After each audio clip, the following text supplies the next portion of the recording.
Hello. Happy Sunday, everybody. I want to talk about money. Money, money, money. Now, money, what is money? Money runs the world, right? It also runs people's main frustrations and concerns. And I want to help reframe that, okay? So you can have a healthier money mindset. So drop your comments below if you have any questions. Give me some likes, hashtag replay if you're watching the replay, and let's get to today's training. So, money. If you haven't met me yet, I want to talk to you first about who I am. Hi, I'm Pauline, and I'm the founder of Polymata Consulting.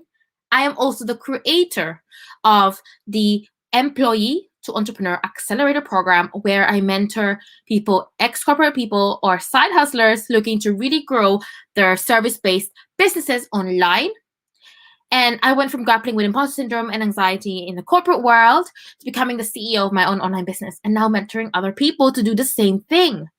My passion lies in empowering visionaries with strategy, advisory, and mentorship, and implementation support so that they can be unstoppable and realize their remarkable selves. And I combine my experience in Fortune 500 companies. I managed multiple podcasts, and I lead and develop an agency full of talented individuals where I now help others own their time, their wealth, and joy in life. Okay, back to the training. When you think about it, money is something someone has made up. Thousands of years ago, as an exchange for services or goods by groups of people. It's paper, it's coins, it's a made up thing that comes in different colors, different shapes, different sizes. It's numbers on the computer screen. Okay, let's start there. If you think about it, it's just a made up, it's a construct, it's a social construct. It's not this crazy, amazing thing that people make it out to be. And often it rules our lives. It rules our lives. It's not a product of nature. And again, if it was created to facilitate an exchange for services and goods. And it runs our society. It's our biggest fear, our biggest concern for other people. And no matter how much or how little people have, it's everything that runs our society. It's people's biggest fear and concern. No matter how much we have, sometimes it can always be a fear that we don't have enough, or the next paycheck is not going to come.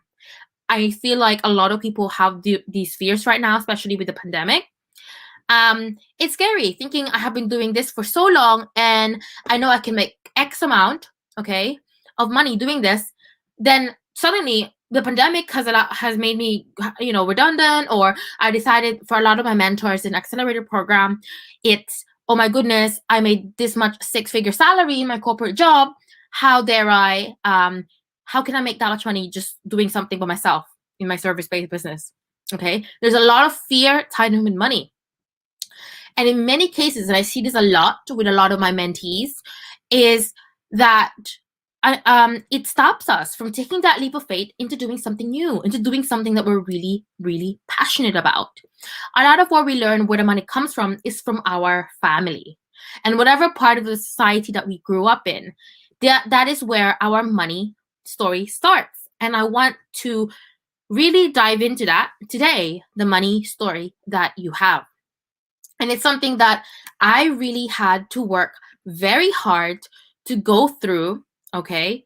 And I really had to work consciously, really consciously, and be intentional about getting to know my money story. Even if you have a lot of money, but we tend to still think that we don't have enough. You have to decide what your money story is going to be. If you think about money has lost its value in a way, it's not backed by gold anymore, right? It used to be backed by bars of gold, and now it's just papers and numbers. If you think about it in that way, it's an interesting concept. It's a tug of war that we go through even when we are starting these new businesses. And I mentor a lot of people about their money story and how much control we are going to have and going to let money have over us versus our why, our purpose that we are driven for, and why we want to create our own businesses or are building up our own businesses, right? We lose focus on why we started this business in the first place if we are so consumed by a negative money story. When we get on those calls, our mindset changes to, oh, I have to get this client so I can make my financial goal. You also want to have in mind, and I urge you to really have your why. And that's why I always train you to have your mission, vision, and values solidified before you take any step further, whether that be lead generation, sales, etc. So you're not starting this business solely because of money. I'm pretty sure of that. It sound from the very top, it may seem like it's just for money, right? But a lot of people, for me, it was freedom. Freedom was the main thing, right? Some of you might do it because you wanted to spend more time with your family, with your children. You wanted to travel the world. You wanted to buy your parents a house. There's so many different things that just goes beyond the monetary value money. Most of you started your business, and this was definitely me, because you were not happy or fulfilled with what you were doing before. And for me, I was in a very burnt out corporate role, and I was being bullied at work. And I was like, I can make this is it. Life has to be better than this, right? So it's really important to deconstruct all of these things and see how they come together to form your money story, your money reality story.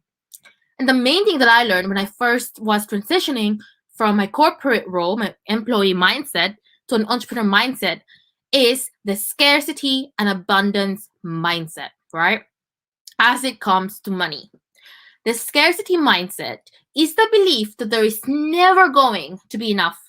And what happens is when you have this mindset, it results in this feeling of stress, fear, anxiety. It encroaches and compromises our mission, our why, in a way when we are solely focusing on that, right? An abundance mindset is one that I always urge my mentees, the people I coach in the accelerator program that I run. An abundance mindset, is what you should be focusing and cultivating every single day, right? It flows in a deep inner sense of work and security. It's backed by faith that something is going to materialize for you. Like it's always going to work out for you. The universe has your back. Okay? And for me, I really struggled with this because I was very stubborn. I would say I was also I would say I'm a spiritual person, but I was also a very rational person. And I was trying to intellectualize all of this. And I was trying to always figure out the how. But sometimes you just have to believe and have faith that there is so much abundance in the world that it's going to work out for you. And it takes a while. It took me a long time to really cultivate this mindset. It's kind of grounded in the idea there is more than enough for everyone. There is abundance all around you if you choose to see it. The lens through which you are choosing to see the world, when you start to get into that scarcity mindset, look outside how the earth, for example, is, producing life naturally, and everything around you is constantly flowing. So really cultivate and move away from that scarcity mindset that there's never enough clients, your ideal clients are not out there, you're not as good as X, Y, and Z, and you start to compare yourself and you go down this dark hole. Don't do that. Focus on abundance mindset, right? Community over competition. This is one thing that I have also learned. Really foster those relationships. Everything is a long game, okay? And I want you to really look at how your money story, from your childhood, may be cultivating a scarcity mindset, and catch yourself and practice cultivating an abundant state of mind every single day. You will show up, I promise you will show up differently in your sales goals, and you will show up differently with your team, and you will show up differently for your clients, okay? So I hope that you've enjoyed this training. For more tips, join my Facebook group community, How She Owns It. You may already be part of it. And we teach you to scale your business to the next level and really be that leader that you are, and that CEO that you are, and guide you through your transformation from employee to an entrepreneur that is profitable and a real CEO of their business. I want you to not also forget to connect with me on social media. I can be found at CEO Pauline Malabai on Instagram and Pauline Malabai on LinkedIn. And I'd love for you to check out the latest podcast episode of How She Owns It where I interview CEOs to give you the best tips to move the needle forward in your business. And I hope that you have a lovely Sunday evening. And please leave your tips below for and questions, and I'll be more than happy to help you. Bye for now.